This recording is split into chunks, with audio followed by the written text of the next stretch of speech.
ইন্দিরা গান্ধী সময় থেকে citizenship amendment শুনতে যাচ্ছি। তো এখানে নাগরিকতা কারো থেকে ছিনা নেই, এটা নাগরিকতা দেবার আছে। আমাদের প্রিয় মুখ্যমন্ত্রী ওপাং টোপাং ছোপাঙ্গ বলেন, উনি কাকা ছিছি যা উনি বারণ করবেন?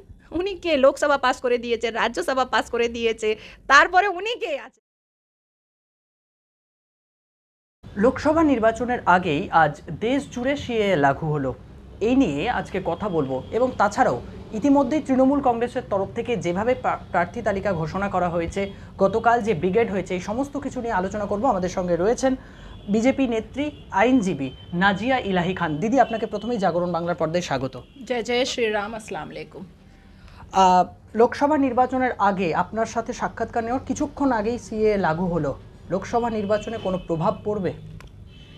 সিএএ তো হবার উচিত ছিলই, আগে থেকে উচিত ছিল, কিন্তু কারাও একটা আইনকে ইমপ্লিমেন্টেশন করার আগে অনেক সময় লাগে। পুরো বিষয়টা দেখতে হয়, সার্কামস্টান্সেসটা দেখতে হয়। আপনি ভাবুন তো, 3 তালাক ম্যাটার যা ছিল 1984-তে শাহবানু সায়রা বানু জি সর্বোচ্চ ন্যায়পালিকাতে দিয়েছিল ওই মামলাটা। তারপরে 2017-তে ঐতিহাসিক একটা বিচার আসলো। তারপরে 2019-এ একটা আইন হলো। এখন পর্যন্ত ইমপ্লিমেন্টেশন হচ্ছে, ধাপে ধাপে একটু একটু করে ইমপ্লিমেন্টেশন, কে 3 তালাক ব্যান হয়ে গেছে, ইনস্ট্যান্ট ট্রিপল তালাক। তার মতনই 4 বছর আগে লোকসভা রাজ্যসভা সিএএকে একদম অ্যাপ্রুভড করে দিয়েছিল, কিন্তু 10,000 থেকে উপরে পিটিশনস দ্য অনারেবল সুপ্রিম কোর্টে অনেক অন্য মুসলিম অর্গানাইজেশন সাবমিট করেছিল। তার ভেতর থেকে 800-900 মুসলিম অর্গানাইজেশন উইথড্র করেছিল। যখন জেনে গেল कि इंदिरा गांधी উডাঙ্গাতে এসে অনেক হিন্দুদেরকে উনি সিটিজেনশিপ দিয়েছিলেন। তারপর রাজীব গান্ধী শ্রীলঙ্কা থেকে এসে অনেক তামিলিয়ানসকে উনি হিন্দু সিটিজেনশিপ দিয়েছিলেন। তো এখানে তো সিএএ সিটিজেনশিপ অ্যামেন্ডমেন্ট যা আছে, এটা নাগরিকতা দেবার জন্যে আছে, নাগরিকতা কারোর থেকে নেবার জন্যে নেই। আপনি ভাবুন তো, পাকিস্তানে যখন 1947-এ যখন মানে আজাদি হলো, তারপরে যা জিন্না নিয়ে গেল পাকিস্তান ইসলামিক দেশের জন্যে, ওখানে 21% মাইনরিটি ছিল। আজকে পাকিস্তানে কত মাইনরিটি আছে? 1%। ওই যে 20% যা মাইনরিটিকে যা অত্যাচারিত করা হলো, যা ওর সঙ্গে দুর্ব্যবহার করা হলো, যা ওদেরকে কনভার্সন ফোর্সিবলি করানো হলো, যা ওদের মেয়েদেরকে কাঁধার উপরে নিয়ে গিয়ে রেপ করার হলো, এসব চোখে জল আসছে না? এটা তো খুব ভালো হলো कि সিটিজেনশিপ অ্যামেন্ডমেন্ট আসলো।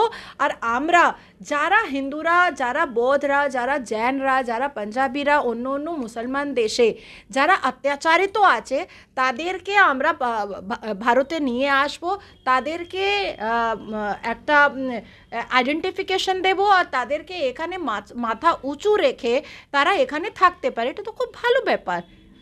আমি ভাবছি কি দেরায় দুরাস্তায় কোনো একটা ছোট্ট ইমপ্লিমেন্টেশন যদি আপনি দেখবেন, একটা ছোট্ট আইন আপনি দেখবেন, সেটাও ইমপ্লিমেন্ট করতে সময় লাগে।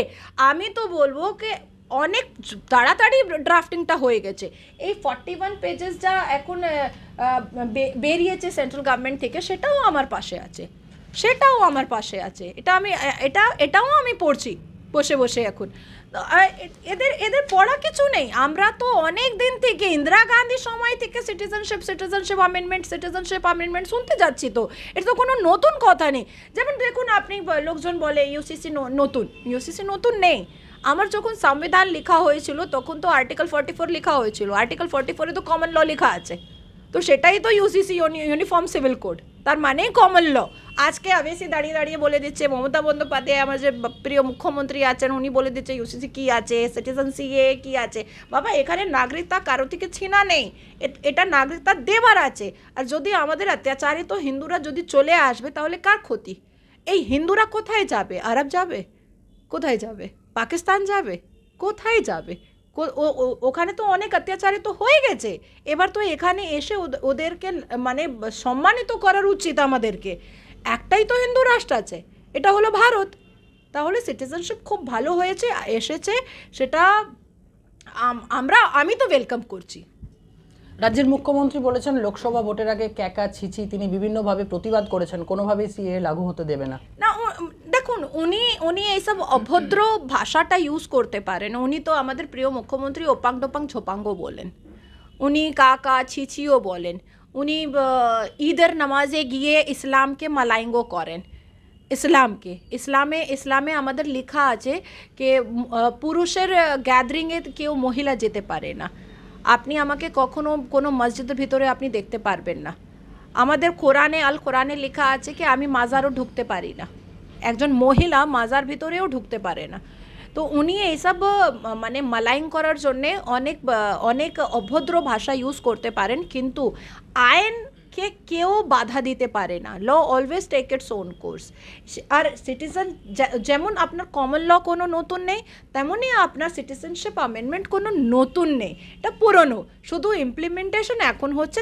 তাও উনি একটা জিনিস মাঝখানে বলেছেন একদম ধীমে আওয়াজে কে এখন আমাকে নোটিফিকেশন পড়তে হবে, এখন আমাকে দেখতে হবে কে করে দিতে হবে, কি করতে দিতে হবে না।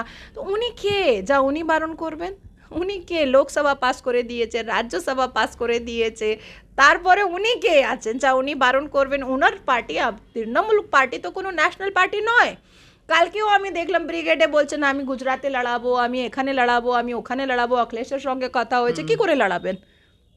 ইলেকশন কমিশন অফ ইন্ডিয়া ওনার পার্টিকে বরখাস্ত করেছে কি তৃণমূল কংগ্রেস পার্টি কোনো ন্যাশনাল পার্টি নয়, ওটা তো স্টেটের পার্টি। তাহলে উনি কিচ্ছুই বলতে পারেন, আপনারা কান দিন না ওনার কথার উপরে।